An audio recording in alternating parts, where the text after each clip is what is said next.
Welcome to the Skeptic Zone, the podcast from Australia for science and reason.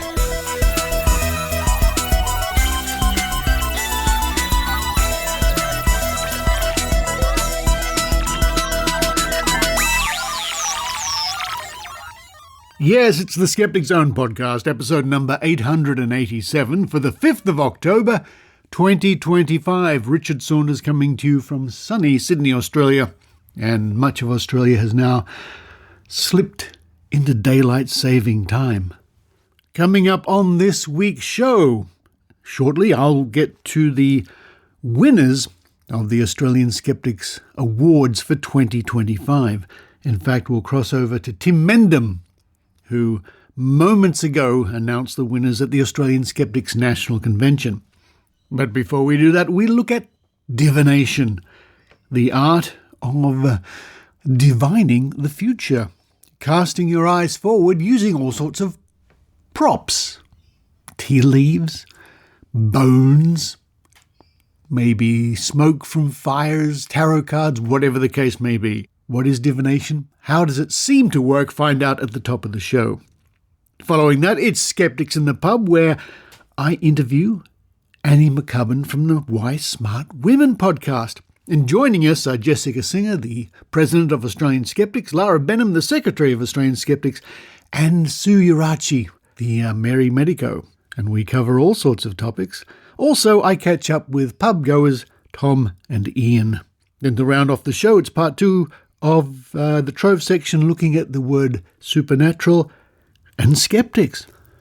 But getting back to the awards, every year the Australian Skeptics give out their awards, cheers and jeers.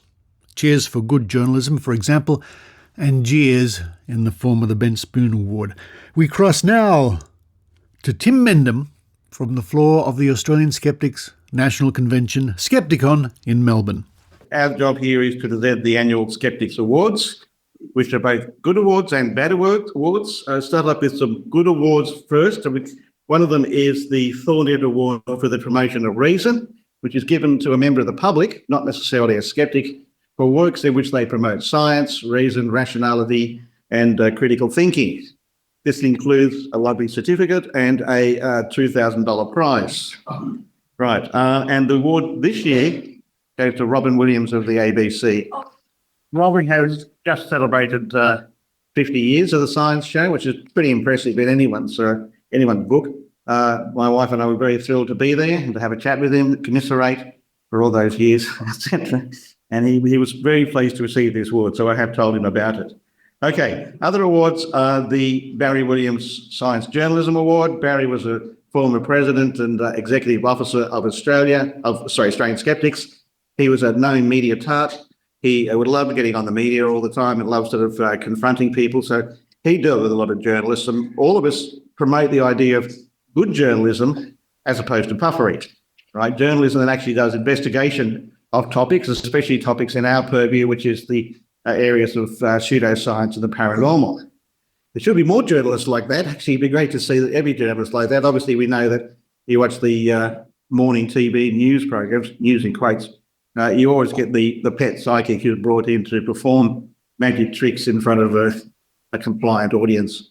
But anyway, this time the award for the Barry Williams Skeptical Journalism Award goes to a pair of writers who wrote a joint story, one of whom will be here later, but they are Henrietta Cook and Liam Mannix of the Age, Sydney Morning Herald, but it used to be Fairfax, now Nine. Their story on belladonna, which is deadly nightshade, being used as treatment for infant colic, which is about as extreme as you can get.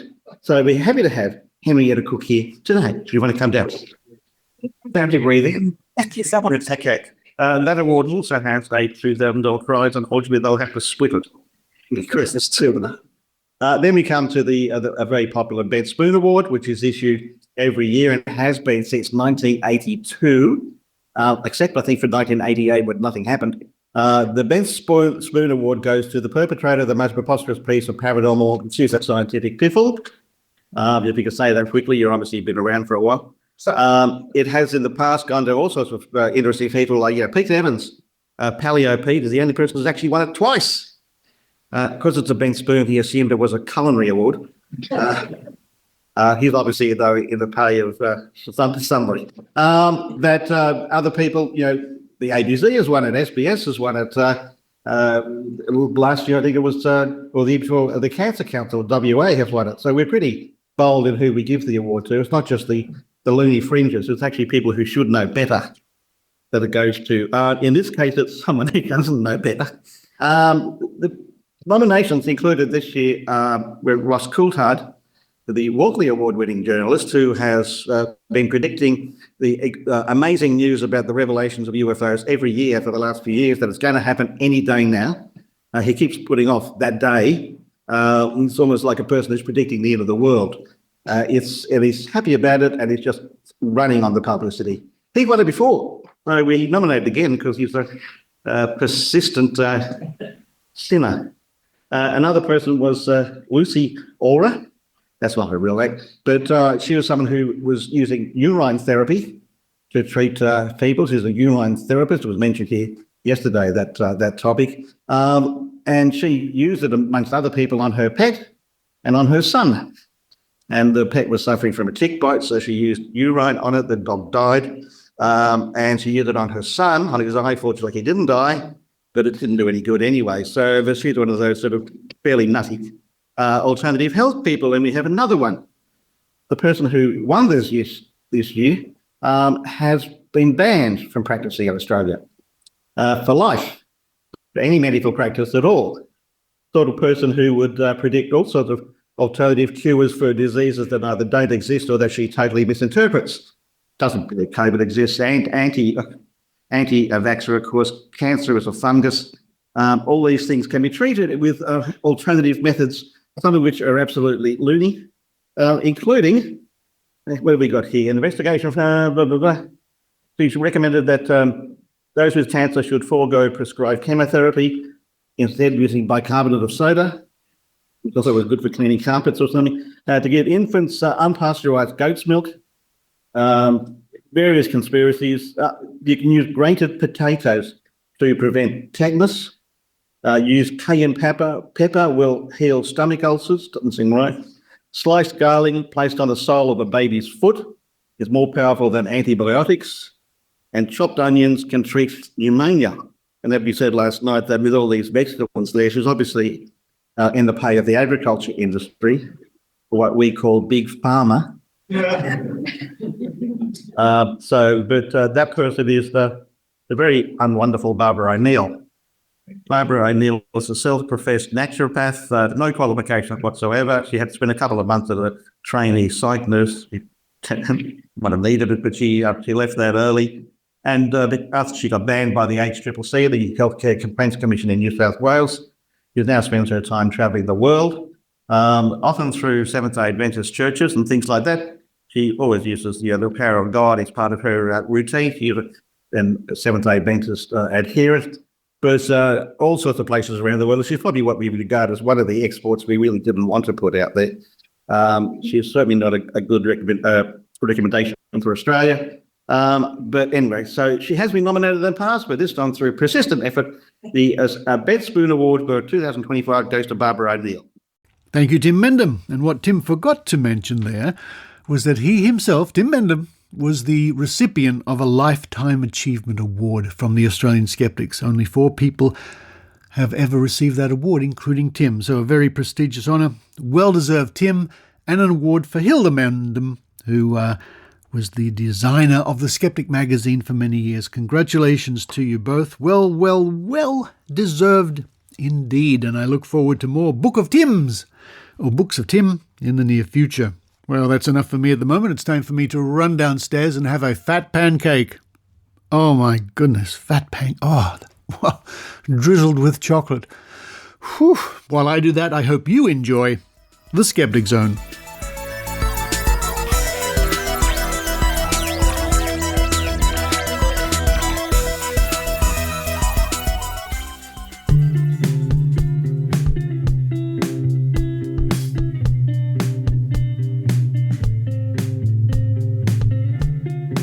Divination, fortune-telling, an ever-popular trope of the New Age going back to the Old Age, going back thousands of years.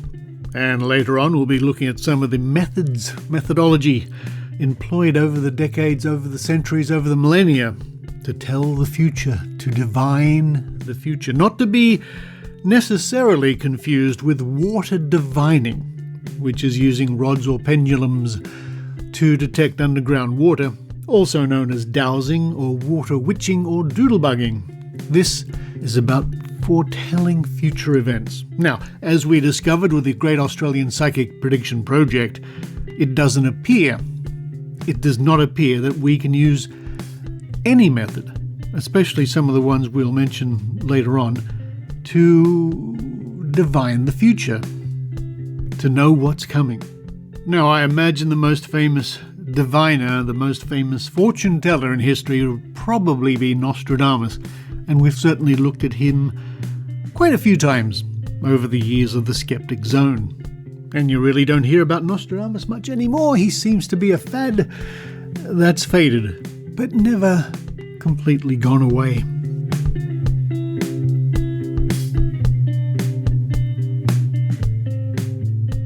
From the Skeptics Dictionary at Skeptic, skepdic.com, divination fortune-telling.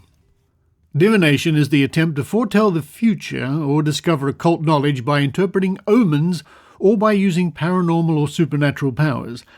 The list of items that have been used in divination is extraordinary.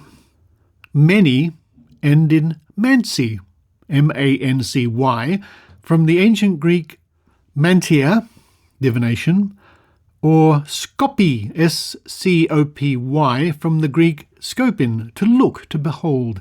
Most forms of divination rely on magical thinking, apophenia, which is finding meaning in meaningless patterns, and pareidolia, seeing distinct forms in vague and random patterns. Most famously, when you look at a cloud, methinks it is like a weasel. And that line comes from Hamlet, where Polonius says, "My lord, the queen would speak with you." And presently, Hamlet, "Do you see yonder cloud that's almost in the shape of a camel?" Polonius, "By the mass, and 'tis like a camel indeed." Hamlet, "Methinks it is like a weasel." Polonius, "It is backed like a weasel." Hamlet, "Or like a whale?" Polonius, "Very like a whale." In other words, gazing upon clouds, you can often see shapes that resemble other things. Anyway, I digress. Let's take an overview of divination, and later we'll mention some of the interesting methodology employed over the millennia.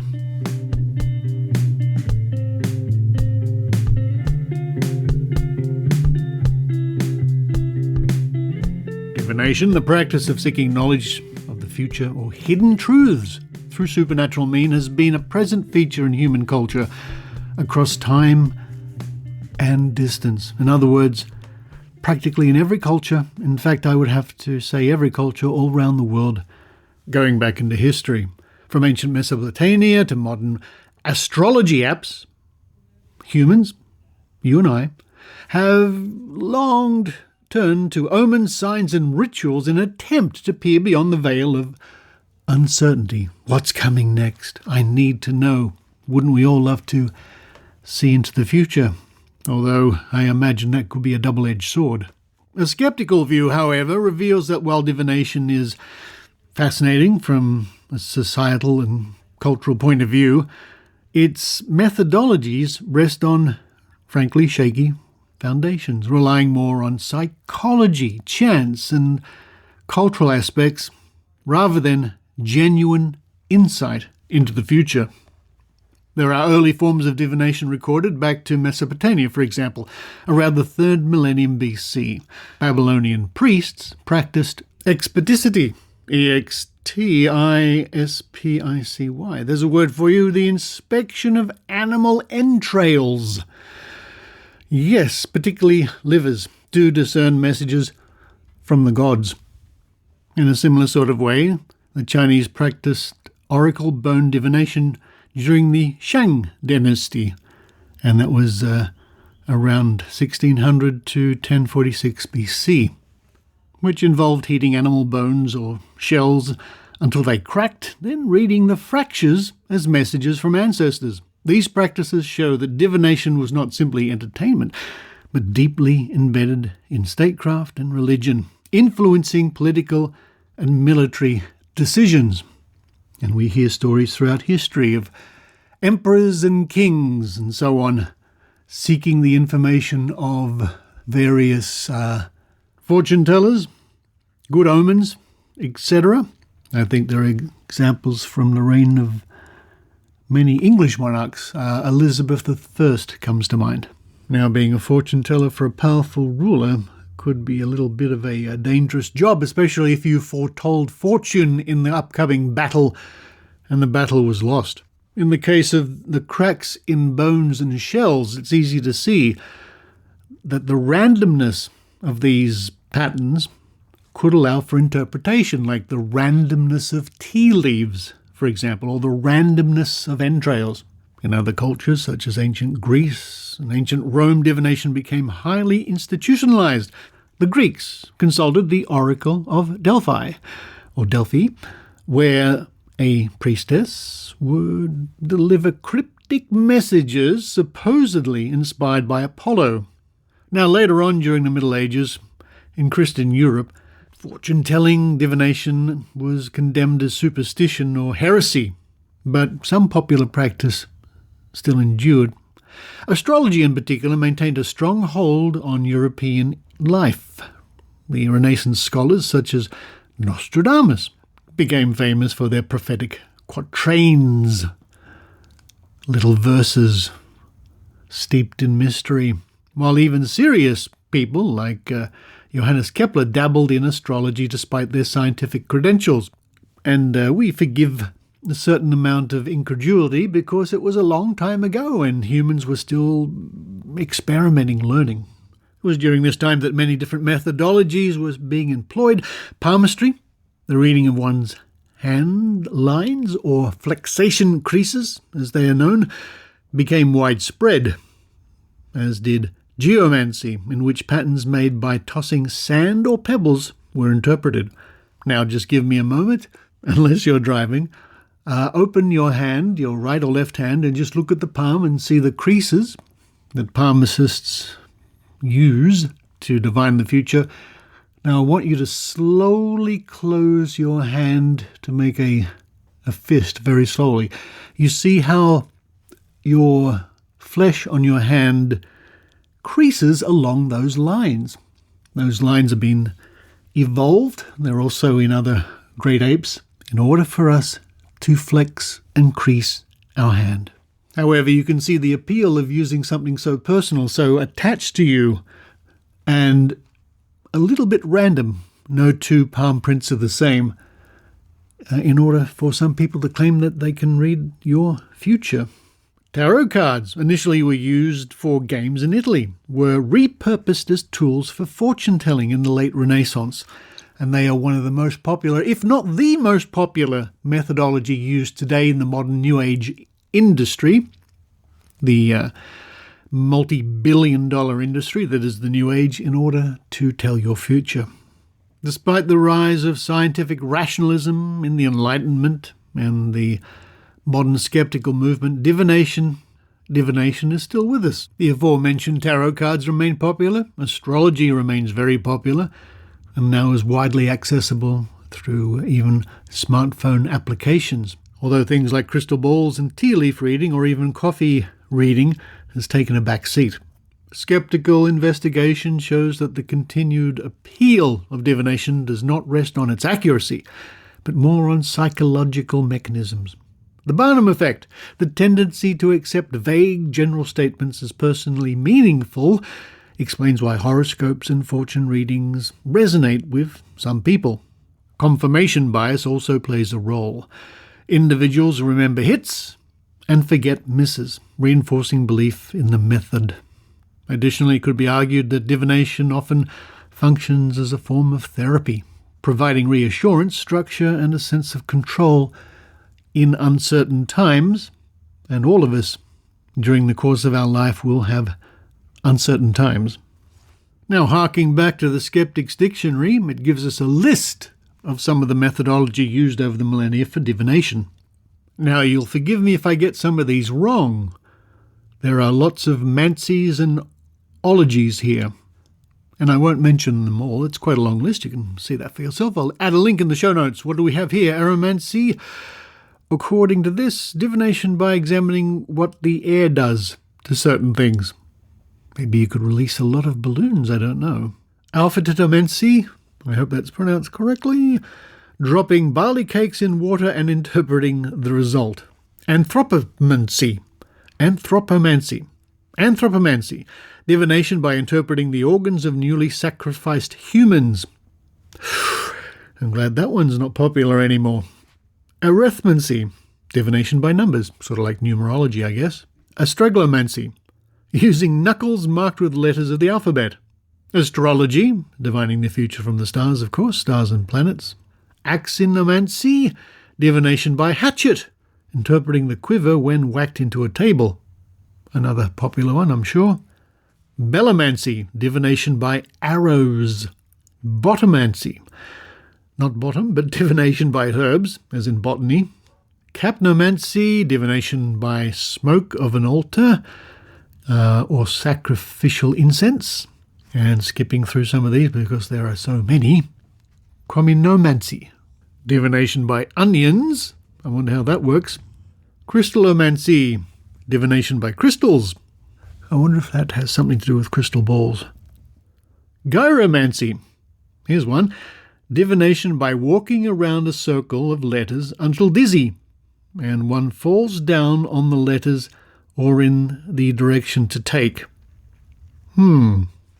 Catnomancy, using smoke. Lithomancy, divination using precious stones. Necromancy, communicating with spirits of the dead to predict the future. Oinomancy, this is one I think we can all sample for ourselves. This is divination by wine. I wonder if there's one for beer. Omphalomancy, interpretation of the belly button, as practiced on naval ships. And as we scan down, because there's just so many here, we come across rumpology, divination by the lines on the buttocks. Yes, no end of fun. And a couple more. Tasseography, reading the tea leaves. And finally, uromancy, divination by reading bubbles made by urinating into a pot. To sum up, divination, no matter what its guise, from reading entrails to horoscopes, illustrates our deep need for meaning and certainty in an uncertain world. And the world has always been uncertain for humans.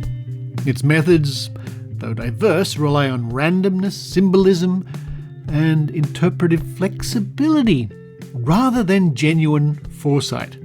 Looking from a skeptical point of view, divination is less about accessing hidden truths and more about providing psychological comfort.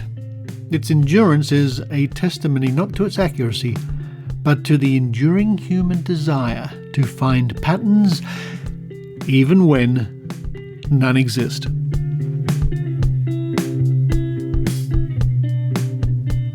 Well, there we go. Is the future set in stone?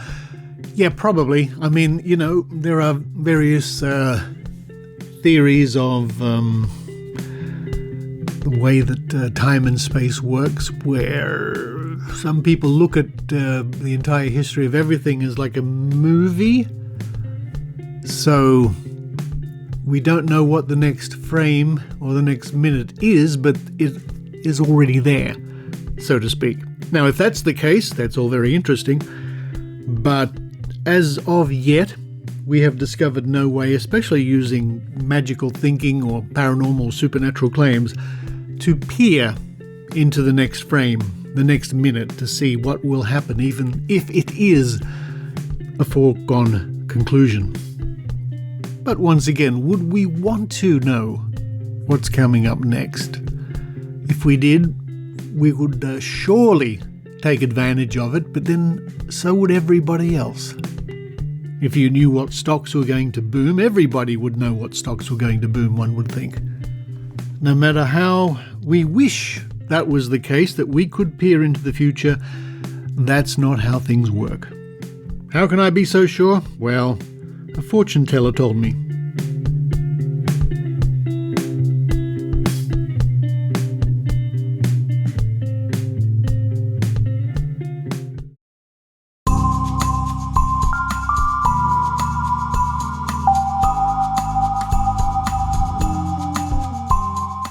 Sydney Skeptics in the pub, the first Thursday of every month at the Occidental Hotel, downtown Sydney near Wynyard train station.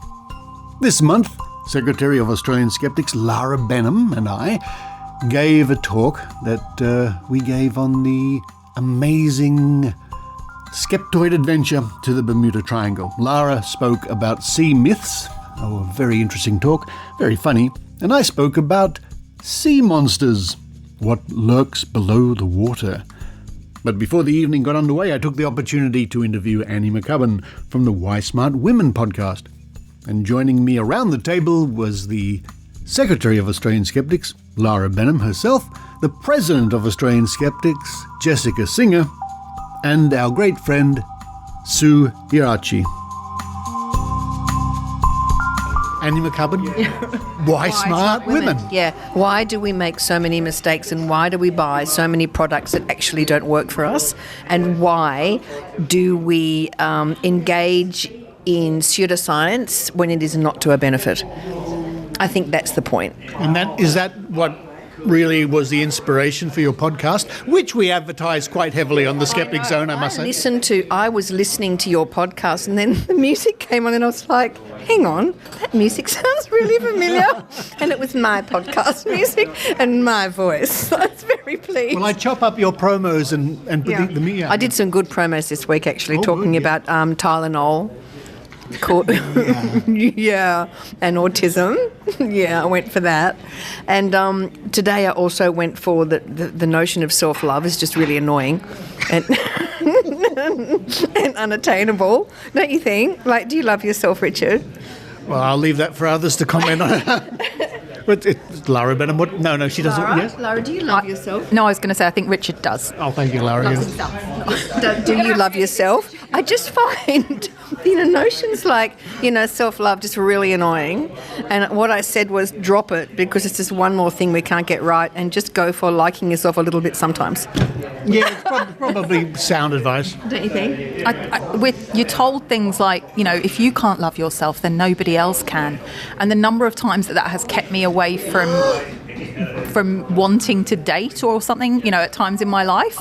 And now I'm like, actually, I don't have to. I can actually date and have all that fun stuff without having to love myself. And that is a revelation.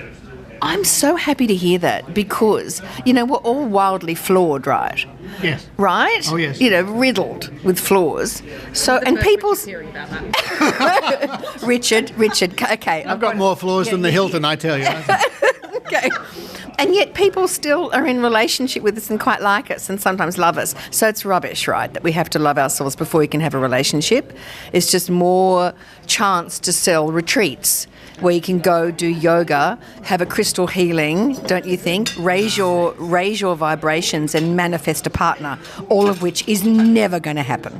Well, it's interesting you should use that terminology because you and I and the new reporter Kate Thomas, we're off to the Mind Body Spirit Festival soon, and you'll be hearing all about raising your vibration. Yes. Now, I have many friends, because I'm an actor, a lot of actors are into woo, they really like it, and they were all off to the Mind Body Spirit Festival. I could never go with them because I'd have to garrote myself before I walked in the door. So I've never actually been, because I don't like pseudoscience, I don't like woo, I don't like psychics, I don't like the idea of raising your vibration, and I don't like people that sell creams that are going to give you eternal youth. So I couldn't see any reason to go, but now I am going to go, Richard Saunders, yes. with you and Kate Thomas. Yes. And we're going to what are we going to do when we get there? Ask questions. Of who? You're going to roll your eyes a lot is what you're going to do. Well, I go because I sort of figure, someone in my position, I should know what's out there. I should know what's being said. We should. And I've seen so many, quite frankly, dodgy and outrageous products over the years. Like what? Well, like what? Well, the classic would be the zappers. These are the boxes that sends vibrations through your body and can zap your parasites and stuff like that. Okay, on that, what is with the cookers and the parasites? What is with the anti-vaxxers and the parasites? It's like we're all just riddled with parasites. They're obsessed with them. Parasites and Kangen water filters, which apparently are like $8,000, and you put it on your sink and it gives you some sort of special woo-woo water, and it takes away the parasites. Business. Yeah. It's business. It's just grifting, right? And it's big bucks. It's business. Sue Ieraci, hello. Oh, hello, Richard. Fancy meeting you here. Can I get you a glass of Kangen water there, Sue? Parasites. Have you come across people talking about parasites in your medical career? Only when I see them saying silly stuff on social media. It's very uncommon to see them in medical practice in Australia. Yeah. So would somebody turn up, for instance, at the emergency and go, I've got a really bad dose of parasites? Can you help me, doctor? The Kangen water wasn't fixing it. Only if there are children that are scratching themselves on the bum. Oh, too graphic, Sue. I've certainly met a lot of people who are convinced that they've just got parasites through their body, and if they go to this homeopath or this woo or whatever... The naturopath is going to take out the gluten, I think, and the dairy, because the gluten and the dairy feed the parasite. Is that right, Sue? From a medical perspective?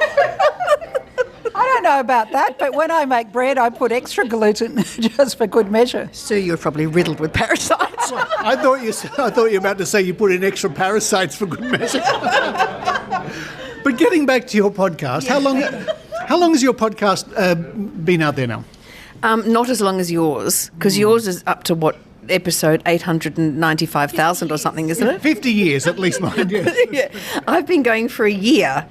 Okay. I think, and I was quite surprised because I started it just on an impulse because I was so irritated by the influencers selling crap on Instagram, right?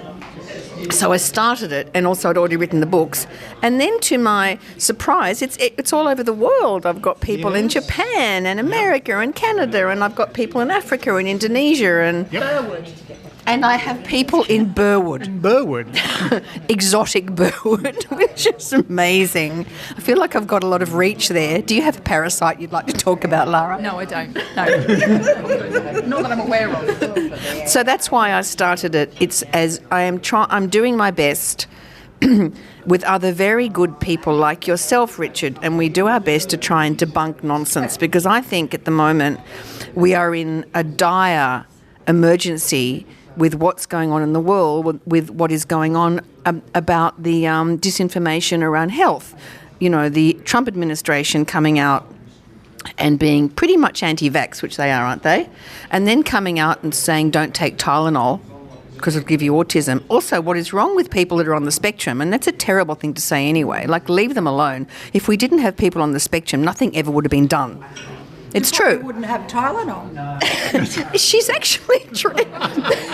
It's entirely accurate, Sue. That's it. That's right. We wouldn't have anything because the neurotypicals like myself, we're just sitting around trying to work out what we can mix with Campari. I mean, we're just useless. Right? It's the autistic people in the community that are actually discovering things. So I don't know what they're on about, but the disinformation is really worrying me, and I have noted that the vaccination rates are dropping in Australia. Is that true? Yes, we've got nods around the table. Look, I don't know the latest figures, but yeah, I mean, we've been battling the anti-vaxxers for years and years and years and years. Is it worse now, though, Richard? Is it worse? You've got me there. It's not in the forefront as it was maybe 6, 7 years ago, 8 years ago. It was really in the forefront of what we were doing. It's a bit less now. We had the vaxxed bus before it's still out there. The vaxxed bus. 10 years ago. What was happening then? 10 to 15. 10 to 15 years ago was when we were at our peak of activity against anti-vaxxers. Yeah. And I think what I've heard recently is that vaccination rates have dropped, but I attribute it more to probably vaccination fatigue due to COVID, rather than serious medical is not. rather than any particular successful campaign by anti-vaxxers. And that was Jessica Singer, the president of Australian Skeptics.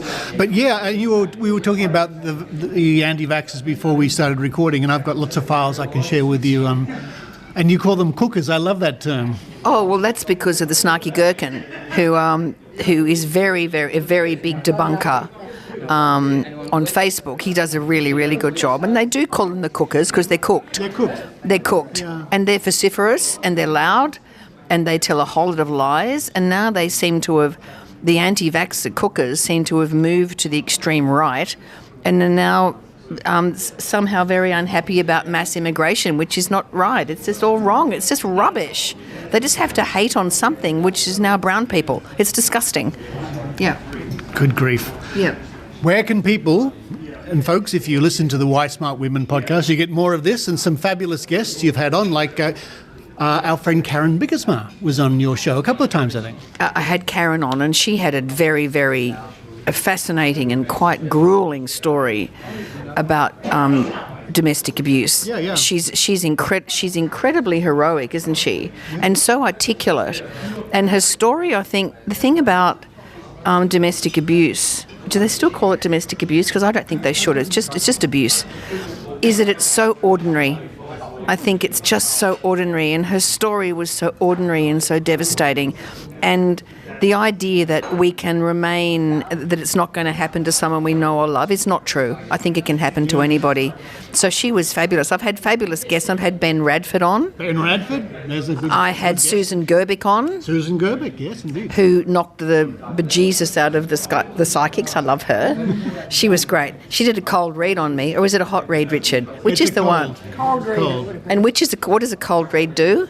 Again? A cold read is when you read somebody cold. In other words, it's like you've never met them. You're meeting them cold.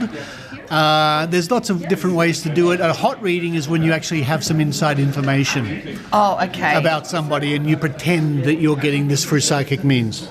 Yeah, so like who's the guy that runs the big evenings where he stands in front of the room? There's lots of them.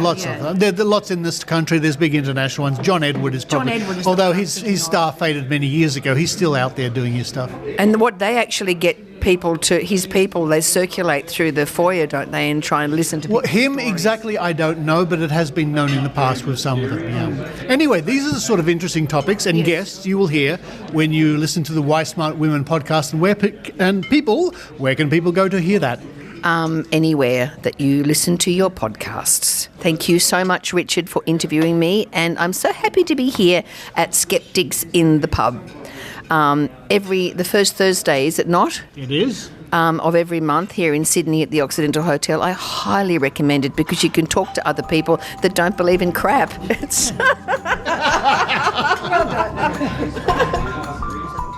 After the talk, I caught up with Tom and his son Ian, who enjoyed the evening. Now, you might remember some weeks ago we had a guest here at Skeptics in the Pub, Tom, and Tom said hello. Hello, Tom, you're back again. Yes, Richard, I just couldn't resist the temptation when I heard the subject matter for tonight because it brought back some childhood memories or nightmares. My earliest recollection of a scary movie to do with sea monsters was a 1950s movie by the name of 20,000 Leagues Under the Sea. Uh-huh. And this was in the probably late 60s. I saw it, I can't remember, on TV or at the cinema. I was very young then. And all I remember is this monstrosity, absolutely terrifying beast with all of these tentacles engulfing a ship. It set this mindset that there were sea monsters out there that were 30, 40, 50 metres in length. And I was scared from then. I was always looking around when I went on fishing trips as a kid.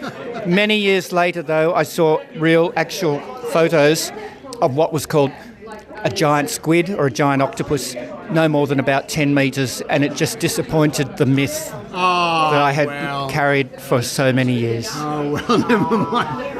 And we have Ian who's come along tonight. Hello. Hello, I'm Tom's son, and I've been brought up on the exact same stuff just about after looking on the news, mainly is my favourite subjects, about all the UFO aircraft and the intercepting the jets, the US Army jets. Love those, how interesting that is.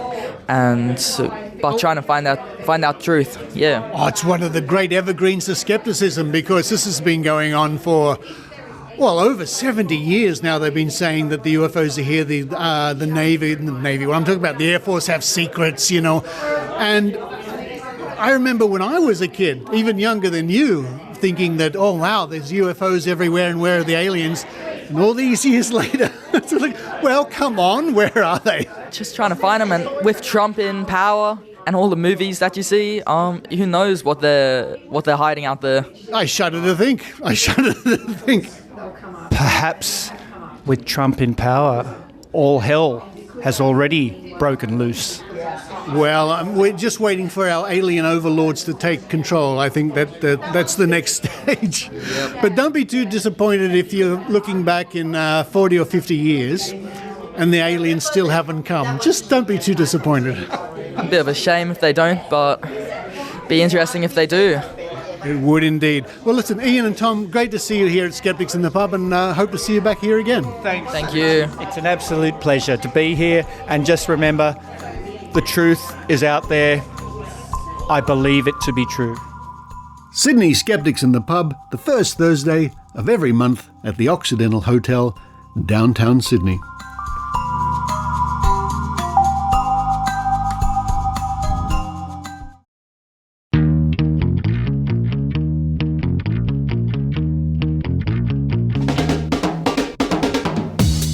You just paid $150 for a quantum healing crystal bracelet. Quantum healing, energy frequencies, magnetic healing. Real physicists are actually having meltdowns and screaming. Quantum mechanics happens at subatomic scales. Your bracelet isn't doing quantum anything.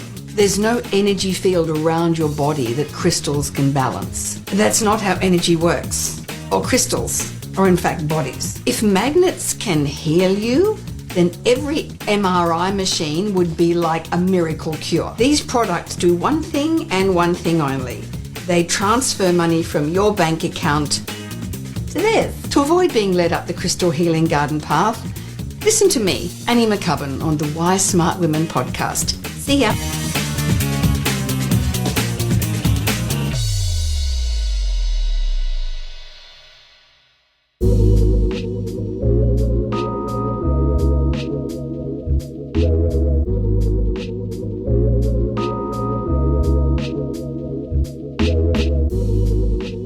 Now it's time once again to head back to those digital archives of newspapers from around the world in the Trove segment.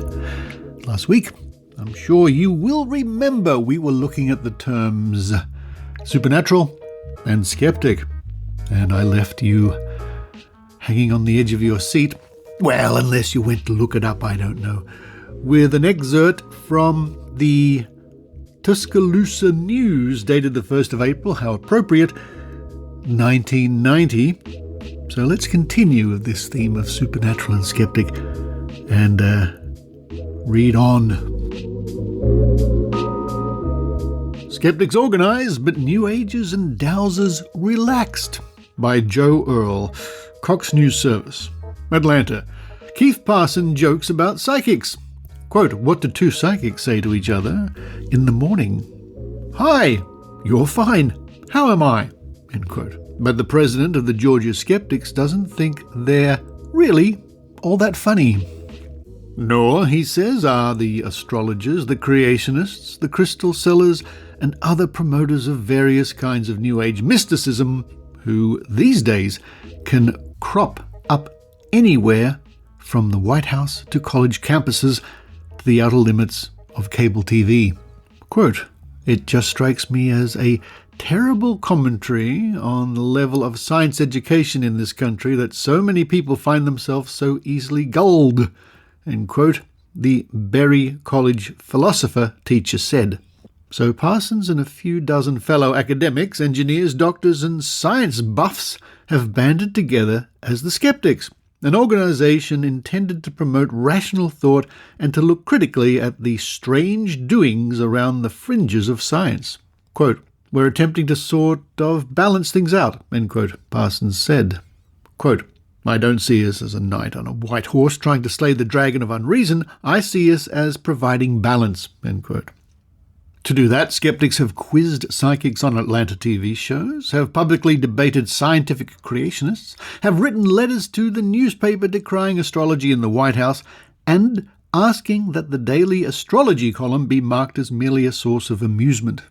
Now the group is planning a new round of public activities that the skeptics hope will find a wider audience.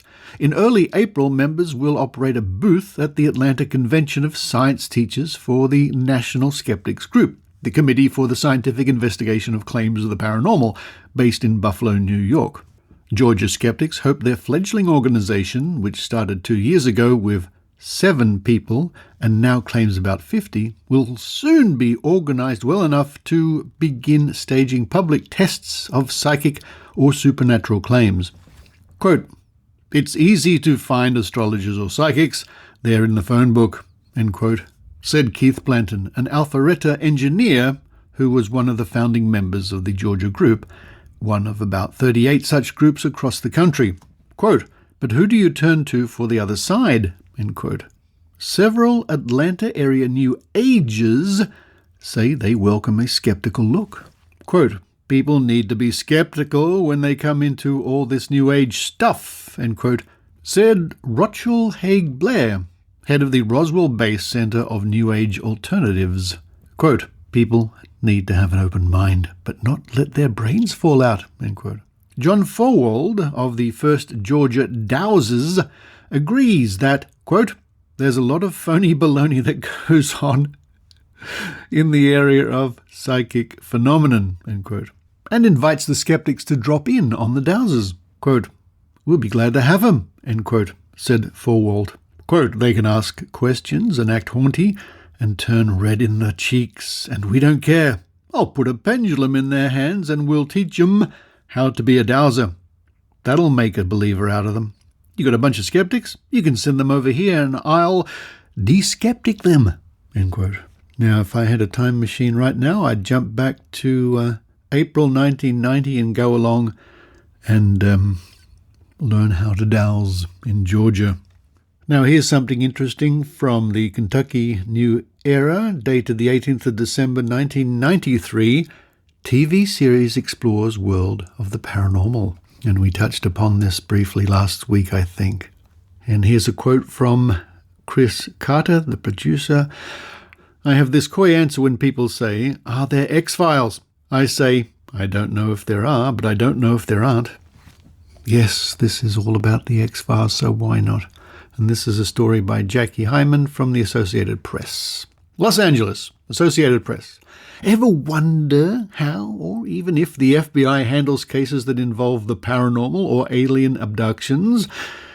Producer Chris Carter did, and the result is The X-Files, a Friday night suspense series on the Fox network. The existence of such files may not be all that far-fetched, says Carter, who created the series, serves as executive producer and wrote 5 of the first 12 episodes. Quote, "I'm a natural-born skeptic," end quote, added Carter, 37, whose previous scriptwriting credits were mostly comedy series for Disney Studios. Quote, "Someone has to show me something before I believe it. But I've met so many sane and reasonable people who tell me they've had experiences with the paranormal phenomena, it chips away at my skepticism," end quote. When the Fox network asked him to propose a series, Carter said he was motivated by a childhood love of supernatural-tinged mysteries. The Night Stalker. Quote, "I didn't have any agenda," end quote, he said. Quote, "I wanted to create a widely entertaining show that would scare the pants off you. I have this buzz phrase that the writers have to live by," end quote, he said. Quote, "All the stories have to take place within the realm of extreme possibility," end quote. The X-Files focuses on brilliant but eccentric FBI agent Fox Mulder, played by David Duchovny, who takes it upon himself to investigate unorthodox cases. He is aided by a mysterious higher-up, Jerry Harden, who serves as a deep-throat-style advisor.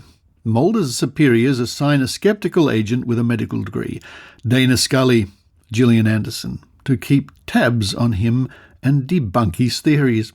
The series, filmed in Vancouver, British Columbia, covers subjects from aliens to ghosts to mutant killers to renegade computers. Some strange events turn out to have scientific rather than occult explanations. Although the show is not top-rated, it draws well enough to have been picked up for the entire season, and Carter said there has been talk of a second year. The emphasis is on fast-moving stories and surprise twists that have won over some fans who may not believe in the paranormal.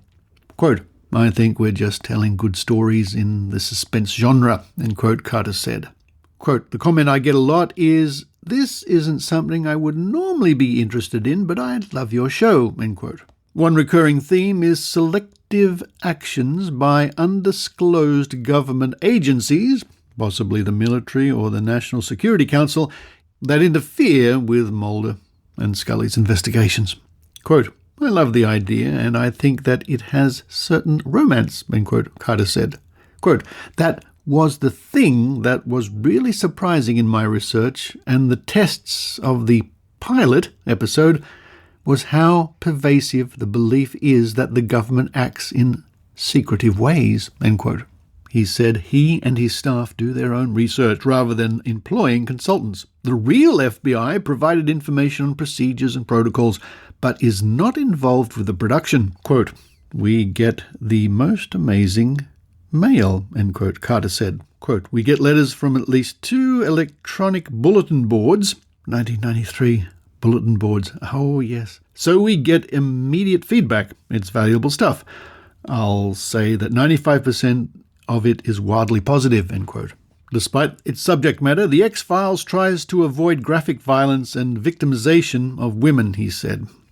Quote, "There's the hue and cry about violence on television, and I'm sensitive to it as much as I'm a defender of freedom of the press," end quote, he said. Also, he noted, quote, "I have an affinity in this Scully character for the strong, smart woman. My wife wouldn't let me write anything else. My wife, Dorrit Pearson, I hope I pronounced that correctly, is actually an accomplished screenwriter," end quote. Some viewers send clippings about scientific or police cases, and the staff reads widely to find ideas.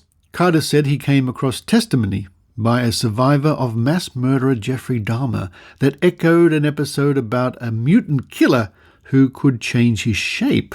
Quote, "This survivor said he had the experience of seeing this man physically transform before his eyes," end quote, Carter said. Quote, "It speaks to the weird realities that are out there. You start reading this literature and you start thinking you're a little crazy," end quote, he said. Quote, "Really, I've found that anything I can imagine, someone else imagined or experienced before me," end quote. Carter said he had a fantasy about how the show might mirror real events. Quote, "I want to see something unexplainable happen," end quote, he said. Quote, "And I want to see the president refer to it as an X-File," end quote. Now, I don't mind watching the odd episode of the X-Files. It's quite a good show if you take it in the right spirit, I think. And in the same vein, I guess, we have something here from the Telegraph Herald, dated the 25th of May 2001. It's a movie listing, probably a TV, top movies, yeah. We have here Stir of Echoes, 1999, horror, Kevin Bacon, Catherine Erb, a skeptic whose son talks to ghosts, becomes a receptor of supernatural vibes himself after being hypnotized at a party. Rated R. Adult language, adult situations, graphic violence. Ooh, somehow that movie has passed me by. Now here's something from the Sunday Sun from Vancouver, British Columbia, dated the 4th of February, 1969.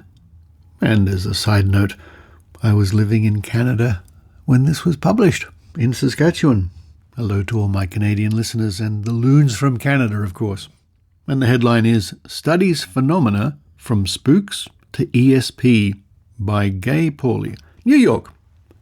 UPI. I think that's United Press International. They've happened to us all.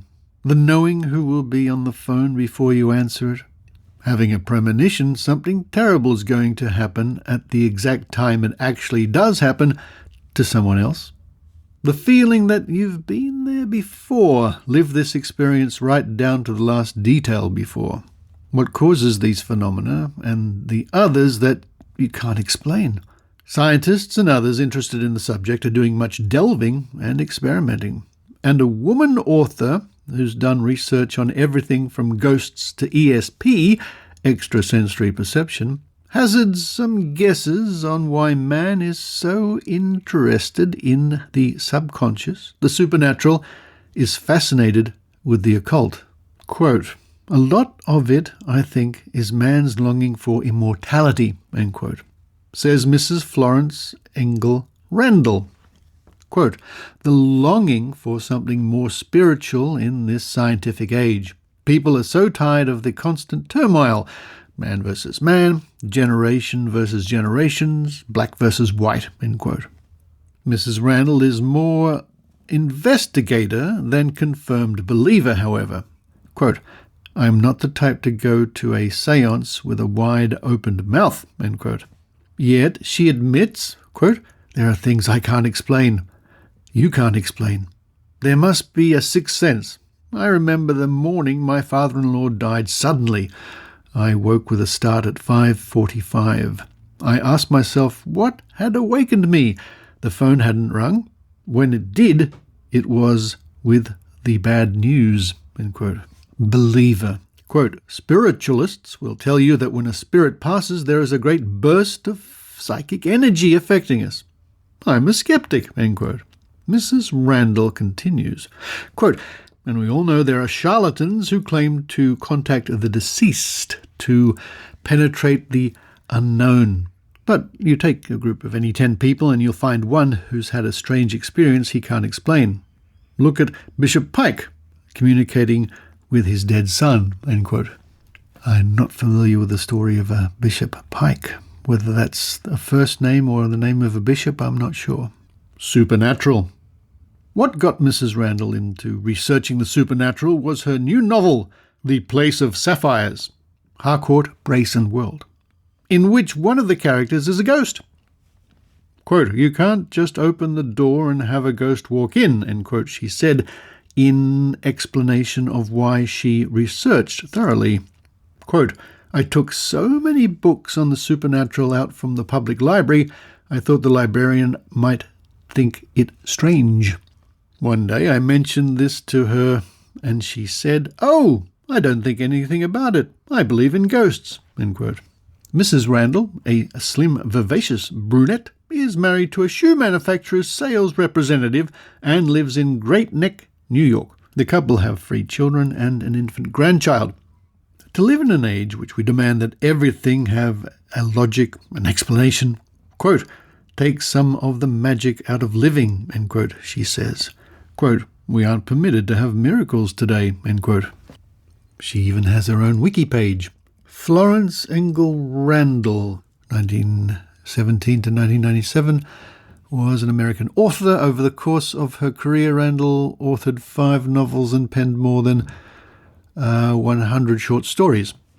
She is most notably recognized for her novel A Watcher in the Woods, 1976, a work that inspired a 1980 Disney film adaptation and a 1917 remake for Lifetime television. And indeed, if we scroll down her published works, we can find A Place of Sapphires, 1968. Well, there we are. Skeptics and the supernatural, or supernatural skeptics, or maybe a little bit skeptical and a little bit supernatural. Just some of the seemingly endless articles and reports and things you can find when you delve into digital archives at Google Newspapers or at trove@trove.nla.gov.au. because when you go there, well, you never know what you might find.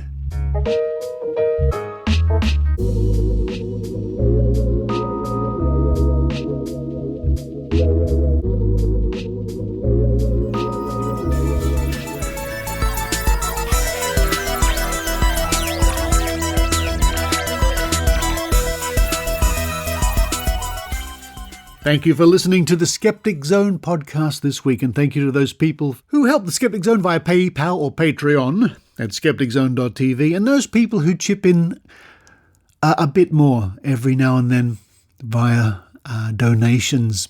You know who you are, and it means a lot here at the Skeptic Zone. Coming up on next week's episode, I think we have another report from our new reporter, Kate, with Woo of the Week. That should be coming up. Also, in the TROVE Archives, we'll be looking at references to PSYCOP, the Committee for the Skeptical Investigation of Claims of the Paranormal. That is, before they change their name. A big shout out to my teacher friends out there. Teachers don't get paid enough. They work under very stressful conditions, and it is an admirable job. And a good teacher will influence somebody for the rest of their lives.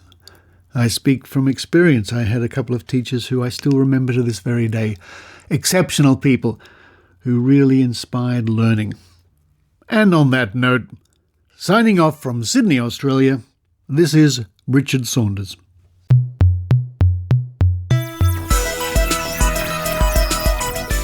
You've been listening to the Skeptic Zone podcast. Please visit our website at www.skepticzone.tv for episodes and show notes with links going back to 2008. You can follow the Skeptic Zone on Facebook, X, TikTok and YouTube by clicking the links at our homepage, together with links to support the show financially via Patreon or PayPal. The Skeptic Zone is an independent production.